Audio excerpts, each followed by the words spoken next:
Hola, ¿cómo están? Muy buenas tardes. Estamos con una nueva cápsula para conversar sobre temas internacionales y esta vez específicamente para conversar sobre Europa. ¿Qué es lo que está pasando en el viejo continente? ¿Qué ha pasado con la pandemia? ¿Qué ha pasado en este último tiempo en relación a los acuerdos que se han ido celebrando? ¿Qué pasa con el Brexit?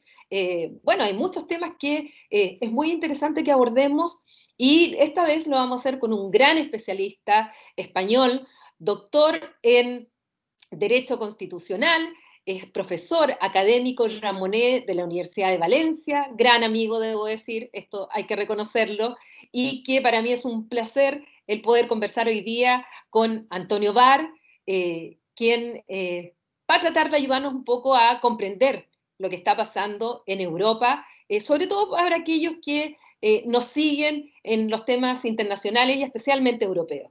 Así es que, Antonio, muchísimas gracias por aceptar nuestra invitación para conversar con nuestra audiencia y especialmente con nuestros estudiantes.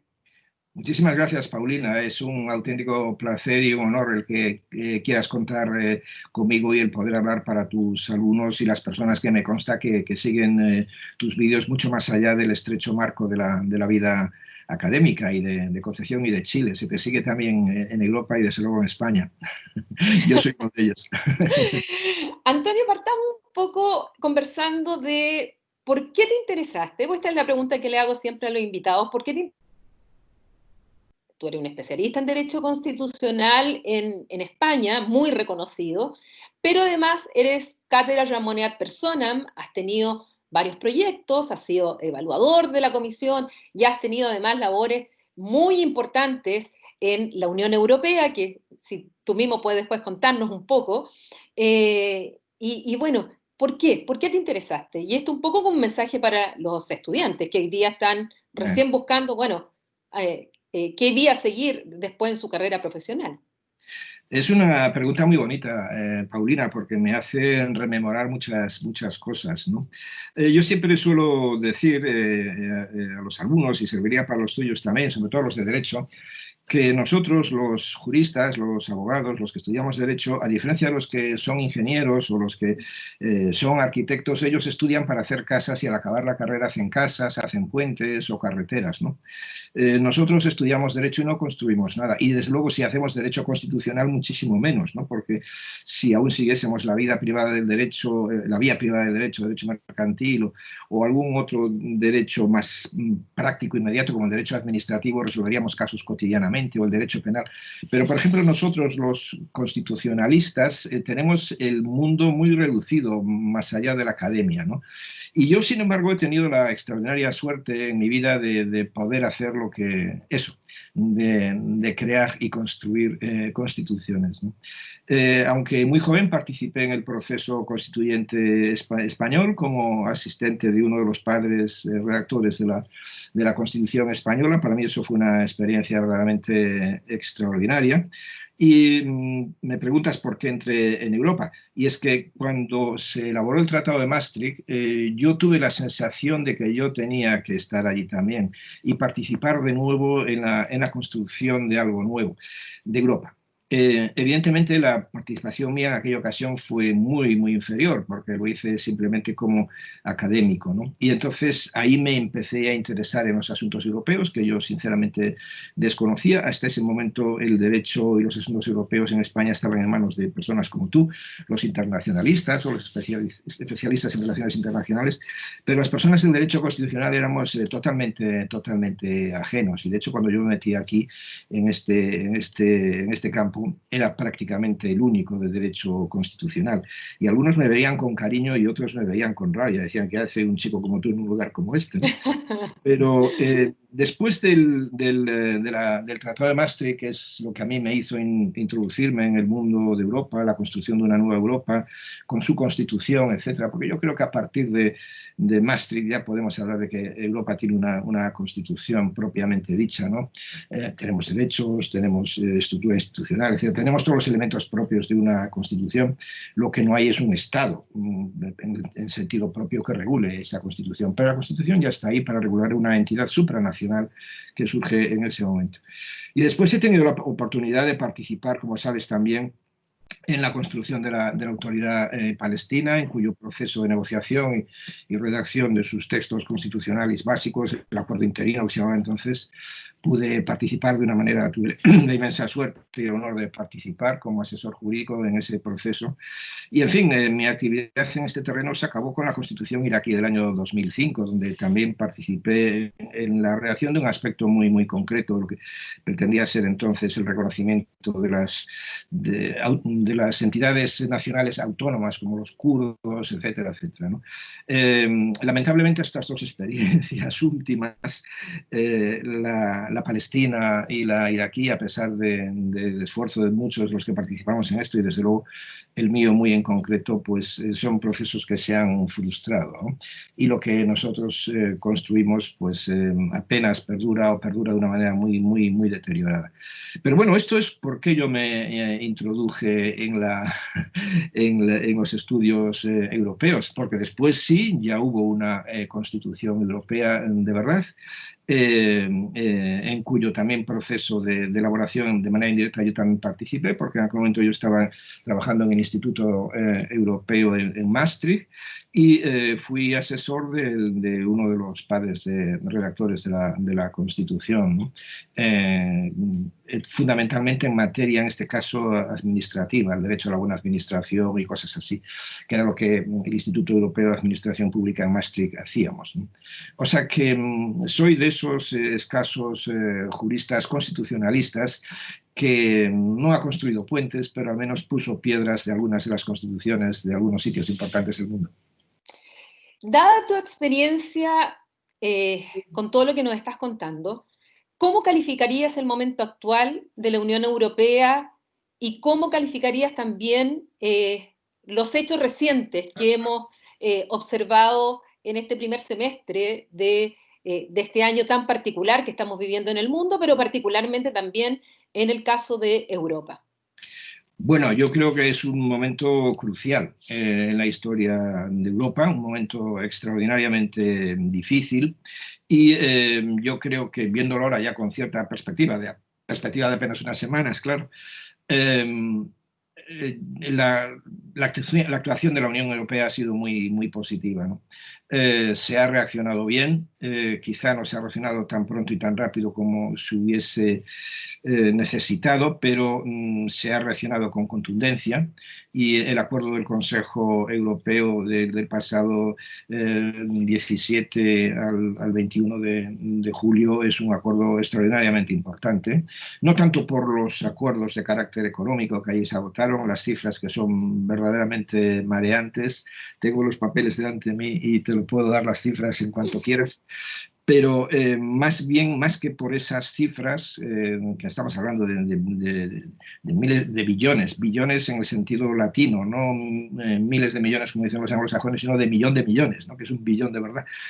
Cifras verdaderamente mareantes. Pero no solo por eso te digo, sino más bien por la cuestión simbólica. El acuerdo que se ha producido implica un antes y un después en la actuación de la Unión Europea. Ahí los Estados han manifestado su compromiso, su solidaridad, y lo digo por todos ellos, porque sé que, y tú lo sabes muy bien, que en Europa en ese momento hubo, digamos, una situación muy difícil entre lo que se llamaban los estados feudales, fundamentalmente los estados nórdicos, dirigidos fundamentalmente por Holanda y Austria, que aunque no es nórdico, es centroeuropeo, participó de ese club. Holanda, Dinamarca, Suecia, Austria, y finalmente se añadió también Finlandia al club, que no estaba inicialmente entre ellos. Ellos querían adoptar una salida de la crisis en base a la contención del gasto, no la expansión del gasto, sino la contención del gasto, porque ellos creen que el mantener las cuentas equilibradas es lo que nos permitirá salir más rápido y mejor de la situación crítica. El resto de los países europeos, incluida Francia y Alemania, que habían llegado a un acuerdo en este sentido, y desde luego España, que llegó a presentar llegó a hacer una propuesta muy, muy interesante de bonos perpetuos, el gobierno actual de España, pretendían la política contraria, o sea, la política de la expansión. Estamos sufriendo una crisis tremenda, hay mucha gente que lo está pasando muy mal, desde el punto de vista social, muchas personas, hay muchos desempleados, las empresas están cerrando, y por lo tanto es necesario salir en ayuda de esos sectores que están siendo afectados de una manera, golpeados de una manera tan dura por la crisis, ¿no? Y eso solamente se puede hacer con la expansión del gasto. Claro que la Unión Europea tiene unos presupuestos limitados y por lo tanto había que hacer un esfuerzo para aumentar la cantidad de dinero que podíamos repartir para cubrir esos agujeros, ¿no? Y ahí es donde precisamente la división se produjo de una manera más fuerte, porque para muchos de nosotros pensábamos que eso solamente se podía hacer mediante la compra de deuda pública, ¿no? Es decir, endeudando a la Unión Europea con el apoyo y el respaldo del presupuesto de la Unión Europea, o sea, que sea una entidad sólida en el mundo económicamente hablando, desde este punto de vista en el mercado de capitales es la Unión Europea, que tiene la AAA y además la AAA mayúscula, o sea, por decirlo así. Mientras que los otros estados entendían que no deberíamos endeudarnos, que deberíamos mantener las cuentas como están y que esto era una etapa transitoria, etc. Bueno, finalmente se les convenció. Debo decir que los frugales, en buena medida, ellos también proponían el establecimiento de un fondo especial para la recuperación, o sea, ellos no negaban la solidaridad. Lo que negaban es que esa solidaridad se hiciese a costa de endeudar a la Unión Europea. Y ellos pretendían que esto se hiciese de una manera más equitativa, redistribuyendo el coste de la crisis entre todos los estados, ¿no? Bueno, finalmente se llegó a un acuerdo y se llegó a un acuerdo en la línea que proponían Francia y Alemania, fundamentalmente apoyadas por España y por Italia en este sentido, principalmente, y por lo tanto se ha acudido a la creación de un fondo de recuperación europea mediante el endeudamiento de la Unión Europea por la cifra astronómica de 750.000 billones de euros, ¿no? Que es una cantidad verdaderamente brutal, ¿no? Y eso se va a hacer gracias al endeudamiento. Por lo tanto, va a haber bonos europeos, que era lo que durante tantos años era el tabú intocable y casi no mencionable dentro de la Unión Europea. Lo va a haber. Ya lo hubo en su momento, pero bueno, lo va a haber y en eso estamos. Por lo tanto, es en este sentido un acuerdo muy importante, la reunión del Consejo Europeo, no solo por este endeudamiento, por estas cifras astronómicas que se han manejado, sino fundamentalmente, como te digo, por el compromiso, por lo que esto supone, el simbolismo de que los estados en una situación tan difícil, cuando se ha contraído la economía, cuando estamos en crisis, cuando hemos perdido el 15% del presupuesto porque se ha ido el Reino Unido, etcétera, decidimos sentarnos en la mesa, unirnos, discutir y crear todavía un fondo muy superior y endeudarnos de una manera tan brutal para salir de la crisis. Era necesario. En la ciudadanía, en general, ¿logra percibir estos avances respecto de la Unión Europea? Porque bien sabemos que hay grupos que han ido ganando bastante apoyo en distintos países, que son contrarios a la Unión Europea, que son contrarios a la integración.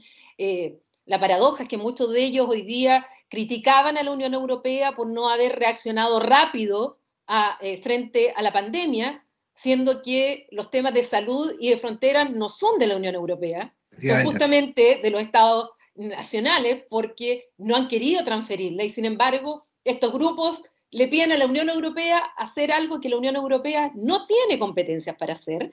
Entonces, eso se ha logrado percibir por la población porque tal vez si es que la Unión Europea hubiese tenido más materias en competencia en sanidad, habría podido reaccionar más rápido.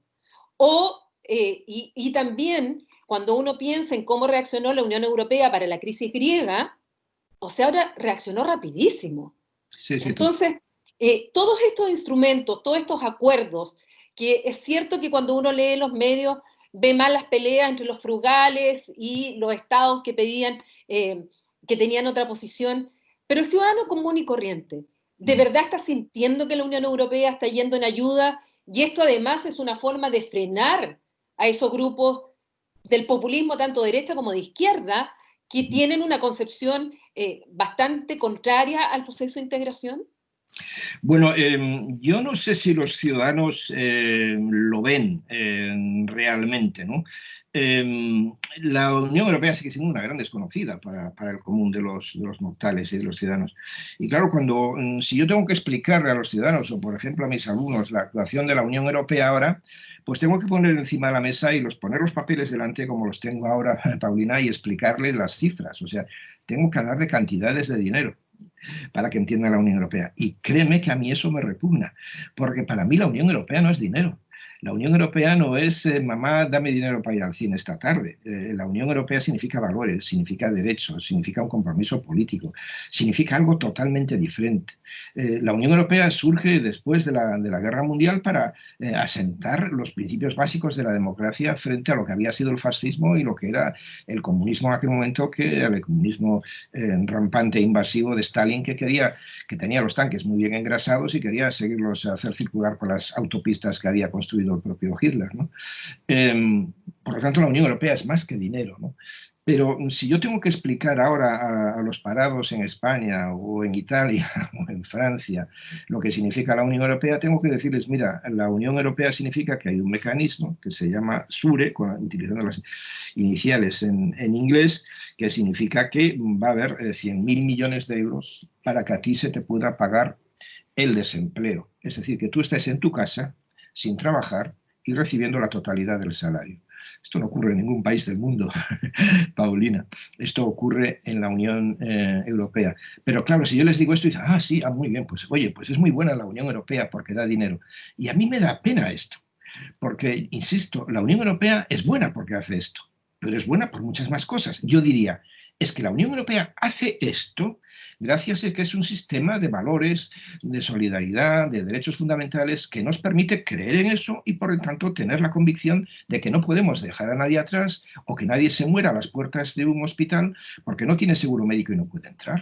Nosotros tenemos que tener mecanismos de asistencia social como los tenemos, y esos mecanismos de asistencia social se han resentido mucho durante esa crisis. Bueno, pues para eso está la Unión Europea, para contribuir a que esos mecanismos, bien que han sido golpeados, no se hundan y puedan ser reconstruidos en el futuro, ¿no? Por lo tanto, el dinero es muy importante. Lamentablemente no lo podemos ignorar. Pero yo diciendo esto tengo que insistir. Mira, es que la Unión Europea nos da dinero, sí, pero no nos da dinero, no es buena porque nos da dinero, no es buena porque cree en una serie de valores que permite que se nos dé ese dinero que la Unión Europea tiene, que de otra manera no haría. Hay otros países en el mundo que tienen muchísimo dinero, los Estados Unidos de Norteamérica o Japón, y ellos no están reaccionando igual que la Unión Europea. Y en Estados Unidos se muere la gente con el coronavirus a las puertas de los hospitales porque no tienen seguro médico. Eso no ocurre en Europa, ¿no? Y la gente se muere de hambre porque no tiene seguros de desempleo, salvo que ellos hayan contratado especialmente. Esto no ocurre en la Unión Europea, ¿no? ¿Y por qué no ocurre en la Unión Europea? ¿Porque tenemos mucho dinero? No. Seguramente Estados Unidos tiene muchísimo más dinero en bruto que la Unión Europea, pero nosotros tenemos algo que ellos no tienen, los valores en los que creemos, y esos valores son los que nos permiten realizar este tipo de políticas, ¿no? Viendo todo el proceso que ha significado el aumento, yo te decía, de aquellos movimientos anti-Unión Europea, y que sé que lo vemos tan palpable lo que significa el Brexit. Sabemos que el Brexit, si bien políticamente ya ocurrió, que el Reino Unido no es parte de la Unión Europea desde fines de enero, están con un acuerdo de transición, por lo tanto, durante todo este tiempo el Reino Unido sigue aplicando la legislación europea, pero tienen que negociar este acuerdo para regular sus relaciones futuras y tienen un plazo, el 31 de diciembre. Exacto, sí. ¿Qué va a pasar ahí? Porque vemos que las negociaciones están bastante entrampadas, queda muy poco tiempo. Boris Johnson, además, dice que no va a pedir la prórroga, que de hecho ya se le pasó el plazo. Y bueno, y en la situación catastrófica que se encuentra el Reino Unido, tanto económicamente como socialmente, con la misma crisis, y mirará al otro lado del Canal de la Mancha y verá a los 27 que lograron tener este fondo, en que se están apoyando, y que además al Reino Unido le ofrecieron incluso comprar en conjunto equipamiento médico Sí. Y el Reino Unido no quiso. Y hoy día hay protestas justamente en los hospitales en contra del gobierno por no tener los insumos necesarios para su personal. ¿Qué te hace pensar y reflexionar respecto al Reino Unido y cómo mira el continente y cómo mirará su futuro? Sí. Porque estaba apostando todas sus fichas también a esta grandeza de tener más acuerdos internacionales partiendo por los Estados Unidos, y mira lo que pasa en Estados Unidos. ¿Qué te motiva? ¿Qué sentimientos te nacen de Pues ver fíjate, Paulina, yo no sé nuestro si te, británico? sí, yo no sé si te sorprenderá, Paulina, pero casi nos hemos olvidado del Reino Unido. Dices, el Brexit. Ahora cuando tú el otro día me dijiste, oye, Antonio, me gustaría hablar contigo, y quizá uno de los temas los que podríamos hablar sería el Brexit, y yo pensé, ¿el Brexit? ¿Quieres que hablemos del Brexit? ¿Y eso qué es? Ya casi estoy exagerando, como es evidente. Pero está casi olvidado, ya nadie piensa en eso, ¿no? Fíjate que en este último acuerdo del Consejo Europeo de finales de julio, del 17 al 21 de julio, se aprobó un fondo especial de 5.000 millones de euros, precisamente para atender, billones, para atender las necesidades que puedan surgir de lo que pueda ser, se le llama un nombre así muy extraño, que trata de encubrir la realidad, lo que pueda suponer la salida brusca del Reino Unido sin acuerdo el 31 de diciembre, ¿no? Y yo creo que es lo que va a ocurrir. Y lo sabemos todos. ¿Por qué? Porque el señor Boris Johnson nunca quiso un acuerdo con la Unión Europea. No lo quiso nunca. No lo quiso cuando estaba en la oposición y trató de boicotearlo. Bueno, de hecho, fue uno de los líderes del movimiento pro salida de la Unión Europea en el famoso referéndum, ¿no? Del año 16, del 23 de junio del año 16. Pero después, durante su presencia en el Parlamento su actitud fue constantemente negativa, ¿no? Con la posibilidad de que se ratificase el acuerdo que en su momento habían firmado la Unión Europea y el Reino Unido, ¿no? Finalmente él ganó las elecciones y dijo que buscaría una revisión del acuerdo. Buscó una revisión del acuerdo que la Unión Europea aceptó, y la Unión Europea se cayó porque dijo, este señor no debe de estar en su sano juicio porque está proponiéndonos que firmemos algo que se había negado a firmar la señora May. Y es decir que la señora May decía, nunca habrá en el norte de Irlanda, en la isla de Irlanda, una frontera entre la provincia de Irlanda y el Reino Unido. Y si hay que poner de nuevo la barrera con las torres de vigilancia y el alambre de espino en la frontera, no me importa, decía la señora May, pero nunca toleraremos que se separe por el hecho de mantener unidas a Irlanda del Norte y a la República de Irlanda. No vamos a hacer que se separe Irlanda del Norte del Reino Unido.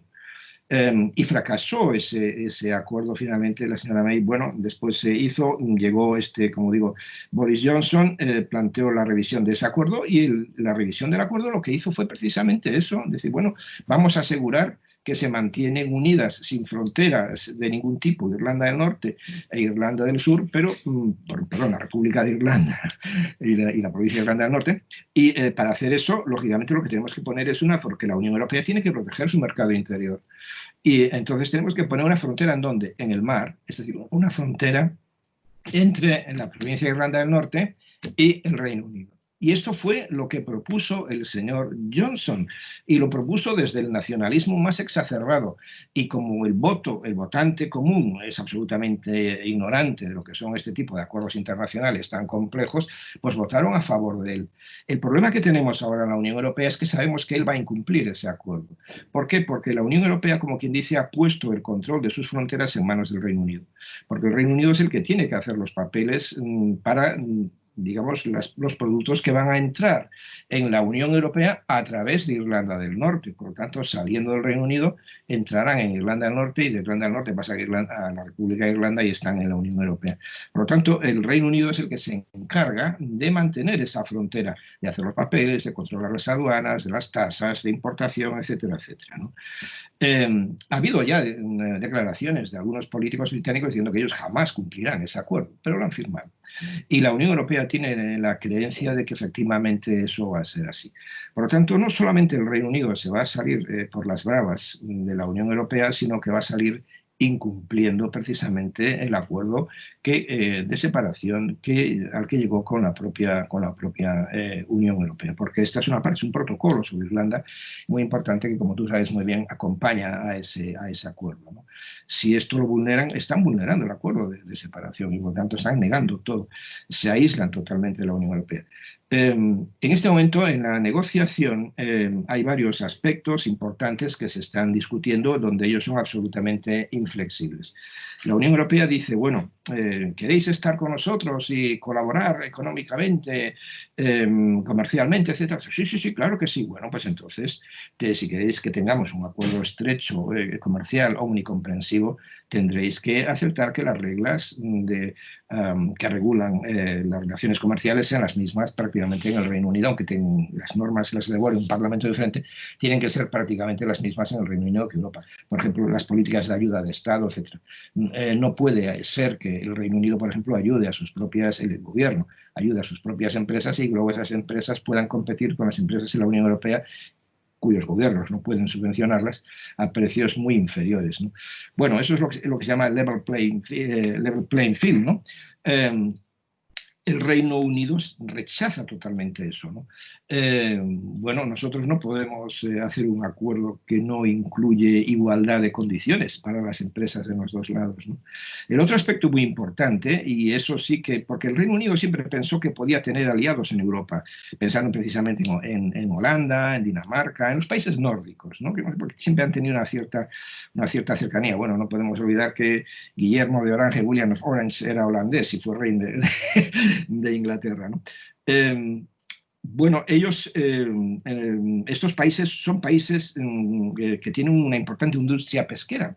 Y una industria pesquera, lo que llamamos en España de bajura, no sé cómo se dice esto en inglés con toda sinceridad, es decir, de barcos pequeños que suelen faenar cerca de las costas, o bien de las costas de sus propios países, o bien de las costas del Reino Unido, donde existe ese tipo de pesca, ¿no? Porque, por ejemplo, la pesca de España o la pesca de Galicia, muy especialmente en España, son buques grandes que van a zonas, pues por ejemplo, como Chile, Argentina, etcétera, y van muy lejos, son barcos que van como si fuese un portaaviones, un barco factoría, y luego los barcos pequeños que pescan, y el barco factoría es el que congela ya directamente los productos en el mar, etcétera. Es otro tipo de pesca, y a nosotros no nos afecta un poquito, pero no mucho esa cuestión. El Reino Unido dice que ya a partir de la separación no habrá ni un solo buque pescando en sus aguas que no sea británico o con la bandera británica, ¿no? Eso, claro, ¿a quién enfada? Pues enfada a Francia, enfada a Dinamarca, enfada a Holanda, enfada a Suecia y enfada a Noruega, aunque Noruega no es parte de la Unión Europea si está en el mercado interior, ¿no? Por lo tanto, el Reino Unido se va a enfrentar con los únicos y posibles aliados que pudiera tener dentro de la Unión Europea si ellos tratasen de llevar una estrategia de romper desde dentro a la Unión Europea. Y luego hay otro tema muy importante, y es que la Unión Europea quiere que este sea un acuerdo omnicomprensivo, es decir, un acuerdo grande donde todas las materias están reguladas e interrelacionadas y que por lo tanto haya un sistema de control, de garantías y de solución de conflictos, lo que ellos llaman en inglés de governance del proyecto, común para todos ellos. Para la Unión Europea, parte de ese sistema de governance o de solución de conflictos tendría que pasar, desde luego estamos aplicando el derecho de la Unión Europea en algunos casos por el Tribunal de Justicia de Luxemburgo, ¿no? Ellos dicen que de ninguna manera, que precisamente han recobrado su soberanía y que no se van a someter a ningún tribunal ni solución de conflictos en manos de ninguna agencia extranjera. Con mucho habría un mecanismo neutral de solución de conflictos, pero nada más, ¿no? Bueno, este tipo de cosas realmente han bloqueado la negociación y ha habido 6 rondas de negociaciones desde el inicio de marzo pasado. La última se cerró el 3 de julio, ¿no? Dicen que va a haber una nueva ronda ahora en agosto, que se inauguraría el 17 de agosto. Lo que la Unión Europea le ha dicho claramente al Reino Unido es que nosotros tenemos que tener un acuerdo en octubre, porque eso es lo único que nos va a dar la posibilidad de poder ratificar ese acuerdo, si lo conseguimos con ustedes, antes del 31 de diciembre. Porque claro, no sabemos cuál va a ser el contenido exacto de ese acuerdo, pero si ese acuerdo contiene materias que van más allá de las propias previsiones de los tratados y que afectan, por lo tanto, a competencias de los Estados, ese acuerdo debería ser ratificado por los parlamentos y los gobiernos nacionales, ¿no? Solo en ese caso. Mucha gente dice, no, el acuerdo tiene que ser ratificado. No, no. No tiene que ser ratificado por las autoridades nacionales. Basta que sea ratificado por las autoridades europeas si no incluye competencias de los Estados, exclusivas de los Estados. Pero si incluye competencias exclusivas de los Estados en materia de cultura, por ejemplo, intercambio de estudiantes o cosas de esta índole, donde la Unión Europea solamente tiene competencias de apoyo y complemento, no son competencias propiamente suyas, pues a lo mejor en ese tipo de materias justificaría la necesidad de una ratificación nacional. Bueno, de ese tratado. Si eso tuviese que hacerse, evidentemente es más imperativo aún que el acuerdo se cierre en octubre, porque no va a dar tiempo a que los parlamentos nacionales se pronuncien, que son lentos los procesos, hay que presentar los proyectos, etc., antes del 31 de diciembre. Yo creo que todo está dado, no lo decimos, no lo dice nadie, todo está dado para que no haya acuerdo, y en la Unión Europea tenemos muy claro que el Reino Unido no quiere, no, perdón, el Reino Unido, el gobierno actual, precisémoslo, ¿no? Porque la sociedad sigue dividida en este momento, la sociedad británica. El gobierno del Reino Unido no quiere un acuerdo con la Unión Europea y han hecho lo imposible para que no lo hubiese. Desde el momento, esa ha sido la política del señor Boris Johnson, ¿no? Por ejemplo, uno de los aspectos, como sabes, el acuerdo tiene dos partes, ¿no?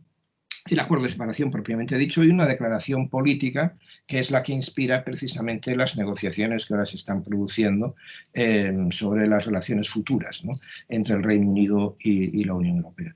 Uno de los aspectos importantes de esas relaciones futuras es la política exterior y la política de seguridad y la política de defensa, que son aspectos muy importantes donde, por otra parte, hemos de reconocer que el Reino Unido es una auténtica potencia, es una potencia defensiva, es una potencia atómica, ¿no?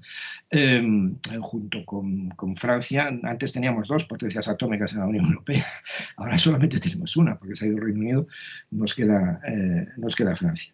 Bueno, pues a pesar de que está previsto en la declaración política que firmó el señor Johnson, incluso después de la revisión a la que me hice referencia antes del acuerdo, antes de la última ratificación, el señor Johnson ha decidido excluir, incumpliendo la declaración política, ha decidido excluir de la negociación la materia de política exterior, la política de seguridad y exterior común y la política de defensa. No quiere meterla para nada en la negociación y, de hecho, no está en este momento en la negociación. Bueno, es un incumplimiento que la Unión Europea ha aceptado, pensando que sería el único, pero no lo es, no lo va a ser en absoluto, lamentablemente. Ahora, cuando uno hablaba en su momento y cuando todos hablábamos del Brexit en algún momento y aparecían justamente los estudios y los informes oficiales respecto a lo que implicaría un Brexit sin acuerdo, las previsiones eran catastróficas. Ahora, más aún en tiempos de pandemia, personalmente creo que, bueno, lo que va a hacer Boris Johnson, un poco lo que está haciendo Donald Trump y otros gobiernos, en que todo lo malo le están echando la culpa a la pandemia. Entonces, de alguna manera ya encontró a quién echarle la culpa de muchos de los efectos negativos que podría traer para el Reino Unido el salirse sin acuerdo. Entonces, ese va a ser un juego que ya no hay que leer mucho como para saber que eso va a usar para defenderse finalmente de esta mala negociación. Sí, sí, the blame game, ¿no? A ver quién tiene la culpa de esto. No solo es así, sino que también es culpable la Unión Europea, porque sabiendo como sabemos, y porque lo han manifestado a lo largo de su actitud, a lo largo de las negociaciones con su actitud en las mismas, ellos no quieren el acuerdo, pero sin embargo ellos acusan a la Unión Europea de tozudez. Ellos dicen que si no hay acuerdo en ese terreno es porque la Unión Europea no quiere ceder. Pero, ¿qué quiere usted que cedamos? Que si nosotros cedamos en que sus empresas estén subvencionadas y bien engrasaditas por el gobierno de Londres y que vengan aquí y compitan con nosotros deslealmente, bajando los precios, ¿somos nosotros tozudos porque pretendemos evitar eso? Pues claro que no. Y ellos incluso, claro, si se tienen finalmente que atener, porque rompen el acuerdo, a las reglas de la Organización Mundial de Comercio, tendrán que mantener un comercio internacional leal también. Y la Organización Mundial de Comercio también prohíbe la subvención de las empresas nacionales, ¿no? En el comercio. Bueno, tú puedes subvencionar a tu empresa, pero has de admitir entonces que el otro país que va a negociar contigo puede hacer lo mismo también. Lógicamente, esas son las reglas del juego, ¿no? En la Unión Europea no. En la Unión Europea no podemos admitirlo y por lo tanto por eso queremos que las reglas del juego sean iguales y comunes y son las que hoy en día tiene el mercado interior. Debo decirte, sin embargo, Paulina, que claro, que ellos están fuera y no se sujetan a ninguna de nuestra normativa, ¿no? Pero desde luego una de las tandas de medidas que se adoptaron inmediatamente, porque en el programa de ayuda de la Unión Europea para la crisis hay, como por decirlo así, dos paquetes o dos momentos importantes, ¿no? Una es la ayuda inmediata, que fueron 540.000 billones de euros para, digamos, atenuar las consecuencias inmediatas de la crisis. Y entre esas medidas, además de esos billones de euros que acabo de mencionar, estaba la flexibilización de la normativa europea y, entre otros casos, la flexibilización de las reglas de ayudas de Estado, de la libre competencia de la Unión Europea, ¿no? Y claro, esto yo creo que no ha debido de producirse, porque sí es verdad que las empresas necesitaban ayuda, pero no ese tipo de ayuda. ¿Por qué? Porque eso supone que las empresas grandes, que normalmente suelen ser o tienen su sede en estados grandes, van a recibir unas ayudas de Estado que le ponen en una situación tremendamente ventajosa frente a otras empresas del resto de los conacionales europeos, por decirlo así. Por ejemplo, las empresas alemanas en este momento han sido subvencionadas por el gobierno alemán de una manera generosísima, desde Lufthansa. Y claro, esto pone en situación totalmente de inferioridad a empresas de otros países, como puede ser Iberia en España o así, y otras empresas de otro tipo. Y menciono empresas que son conocidas internacionalmente, ¿no? Pero eso no debe ser así. El Reino Unido podría acudir a ese mecanismo en esta situación, pero sería eventual y sería controlado por la propia Unión Europea. Lo que ellos no quieren es eso, o sea, lo que ellos quieren hacerlo es de manera general, indiscriminadamente y a lo largo del tiempo, ¿no? Con respecto a la Unión Europea, no puede ser.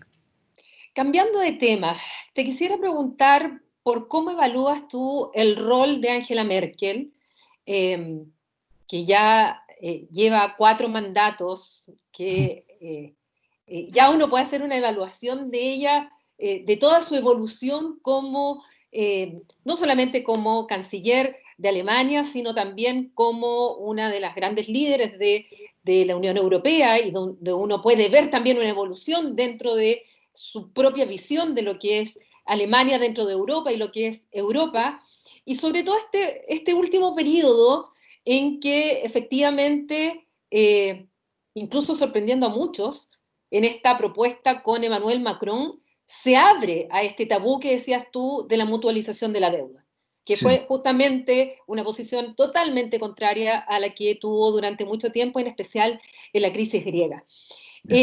¿Cómo valoras tú el rol de Angela Merkel en general dentro del proceso de integración y en particular este último tiempo, y viendo también los índices de aprobación que tiene a nivel interno, cuando ya se daba casi por políticamente muerta, su gobierno casi cayó hace un tiempo atrás, su coalición, donde fue muy criticada por algunos sectores por la política en el tema de la migración, pero que ahora resurge, y no solamente eso, hace que su propio partido aumente y con ello también arrastra a los social-cristianos bávaros, y hoy día además tiene la presidencia rotativa de la Unión Europea. Entonces, está Sí. terminando como un periodo, Angela Merkel, donde ya uno puede hacer una evaluación de su rol. ¿Cómo la has visto tú?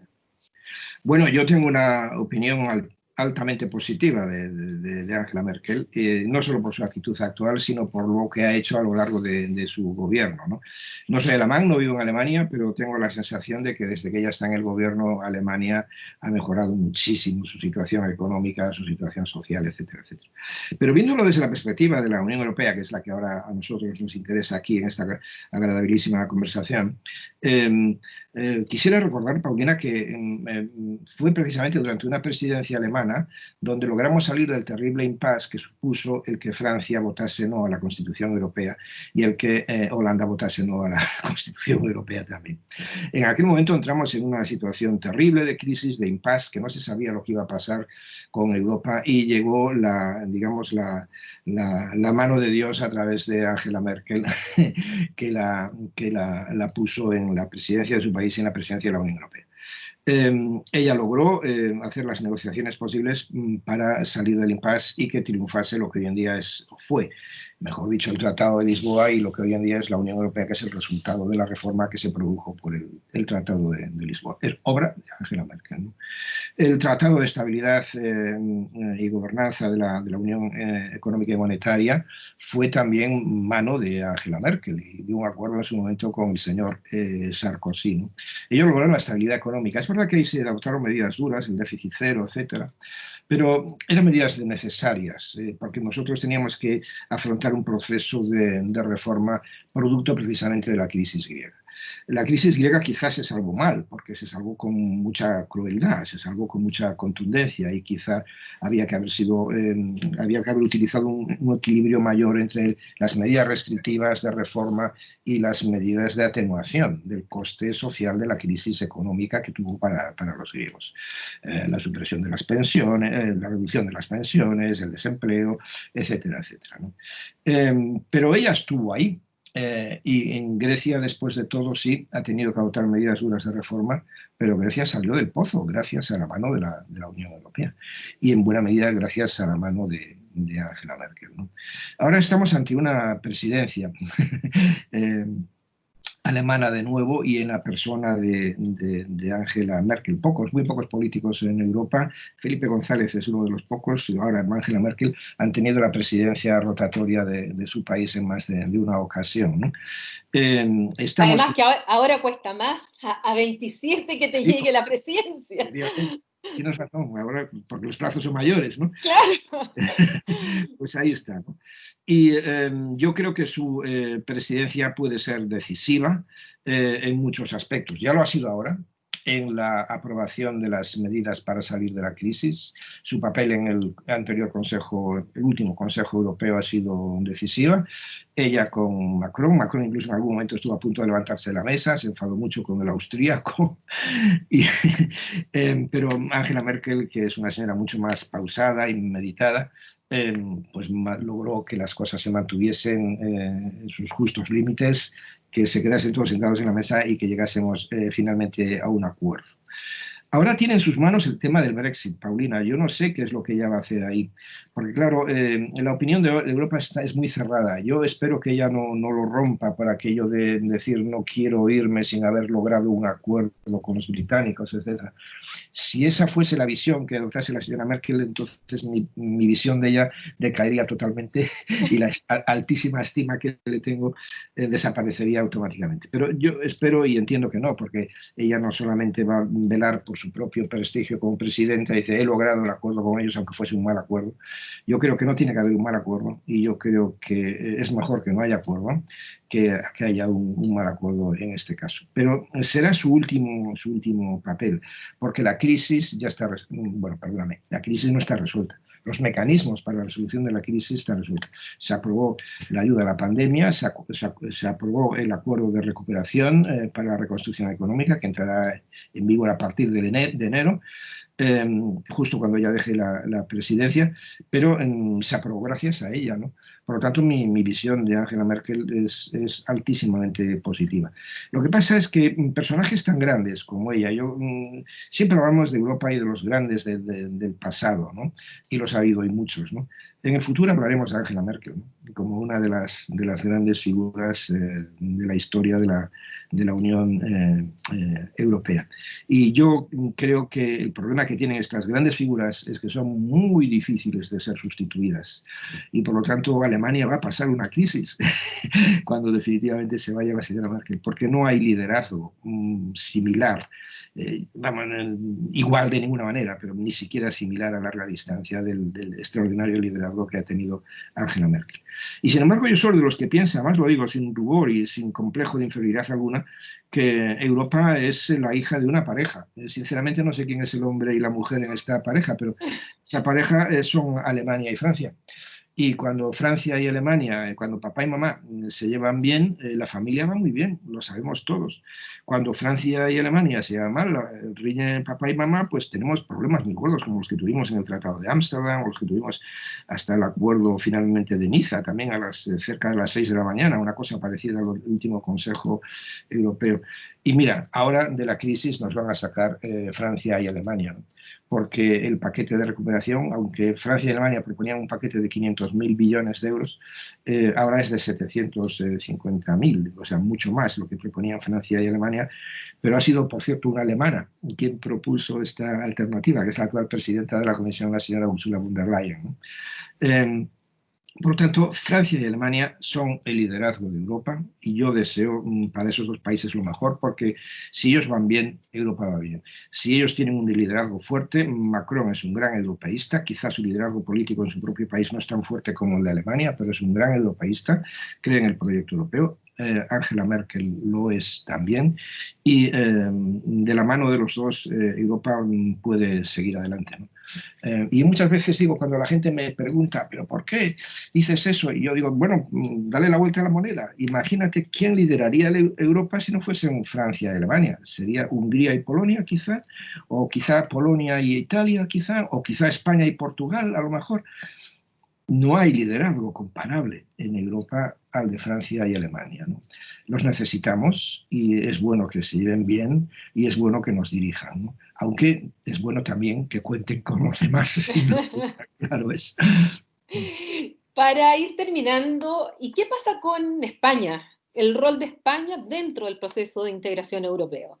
España ingresa el 86, 1986, y ha ido también teniendo una evolución dentro de la propia Unión Europea. ¿Cómo ves tú el actual rol de España, tanto en esta gestión de la pandemia como en general respecto al proceso de integración? Bueno, España ha tenido movimientos de sierra, ¿no? Pues, en la Unión Europea ha estado en momentos altos, ha estado en momentos bajos. España tuvo un gran momento en la Unión Europea en la época del gobierno de Felipe González. Hay que pensar que prácticamente poco después de llegar él al gobierno es cuando se discute el Acta Única Europea, en un momento importante, año 86, España entra en el año 81. Bueno, la discusión y todo esto. Pero incluso antes de que España entre, se le da la oportunidad de participar en el tratado se firma en el año 85, empieza a discutirse en el 81, como decía antes, y tú muy bien lo dijiste, entra en enero del 86. Pero antes de que España entrase, ya participa, y no era Estado de pleno derecho, se le da la oportunidad de participar en el debate del acta única, ¿no? Y ahí estaba Felipe González. Y luego estuvimos en un momento muy importante, que es el Tratado de Maastricht, que lo que a mí me trajo a Europa, decía antes, ¿no? Felipe González, el gobierno de Felipe González fue muy importante en ese momento, ¿no? El Fondo de Cohesión, que ahora es un fondo fundamental, parte importantísima del dinero que ahora se está canalizando para ayuda social, en este momento es precisamente parte del Fondo de Cohesión, ¿no? Es una especie de un fondo para la crisis que se ha creado en base a los fondos del Fondo de Cohesión, valga la redundancia. Y este fondo lo creó prácticamente Felipe González, ¿no? El reconocimiento, y yo sé que a ti eso te interesa mucho porque ha sido parte de tu trabajo doctoral, del papel de las regiones en Europa, etcétera, etcétera, es parte de un acuerdo entre Helmut Kohl y Felipe González. Fue un momento brillante de España, ¿no? Después la cosa decayó un poco. Es verdad que en la época del gobierno Aznar se mantuvo muy bien y en la negociación de Niza, por ejemplo, y antes en la negociación frustrada, pero vamos, en la negociación de Niza finalmente él consiguió muchas cosas para España que le daban un papel a España superior al que le correspondían como tal Estado, ¿no? El tercer Estado, prácticamente en el nivel intermedio entre los grandes y el pequeño siguiente que sería Polonia y los demás. Por tanto, España estaría en esa tercera fase muy importante. Después tuvimos una etapa negra, lamentablemente negra, que sería la etapa de Zapatero, donde Zapatero, quizá por su visión, Zapatero está más volcado a otro tipo de relaciones internacionales, no a la Unión Europea propiamente. Y su propio ministro de Asuntos Exteriores, Moratinos, nunca fue un especialista en la Unión Europea. El cuerpo diplomático español, como casi los cuerpos diplomáticos de todos los países de la Unión Europea, están divididos en dos partes, en aquellos diplomáticos que quieren especializarse en la Unión Europea y trabajar en ese mundo, y los que quieren trabajar más bien en las relaciones internacionales en términos generales, en el ámbito de las Naciones Unidas, o con Latinoamérica, por ejemplo, etcétera, etcétera. El mundo árabe, África. Moratinos es de estos segundos, por lo tanto él ignoraba totalmente lo que era la Unión Europea porque no era de su interés, no trabajaba en eso.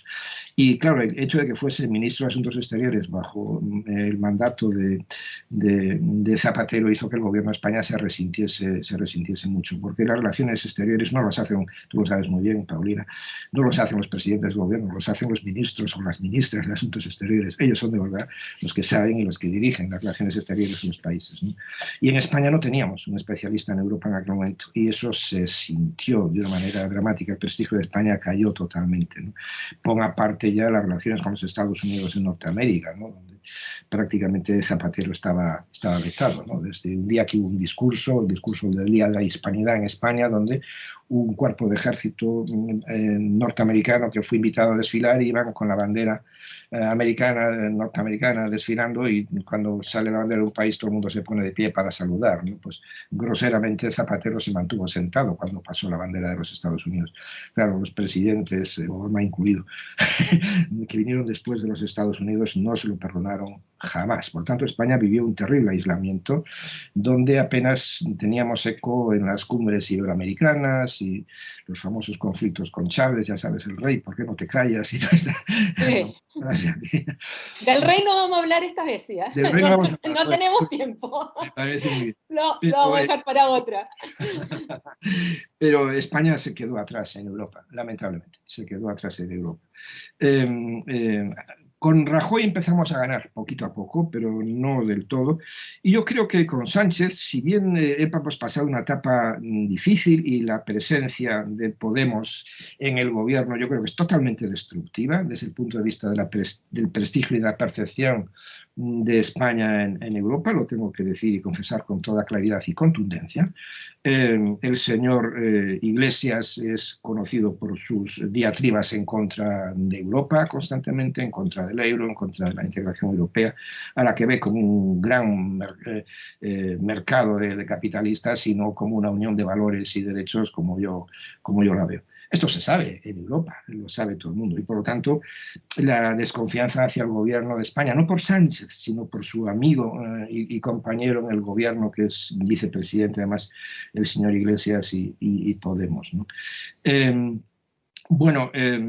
La verdad es que, sin embargo, Sánchez ha querido llevar, y ha hecho muy bien esto, las relaciones con Europa al margen totalmente. Ha marginado a Unidas Podemos en esta negociación, la ha marginado en la relación con la Corona, porque conocemos cuál es la opinión de esta persona. El vicepresidente del gobierno habla mal del rey y de la Corona, ¿no? Yo no sé si sería concebible en Chile que el vicepresidente del gobierno chileno hablase en contra o mal del presidente, ¿no? Que yo sé que es un sistema un poco diferente al nuestro, pero para poner un parangón, ¿no?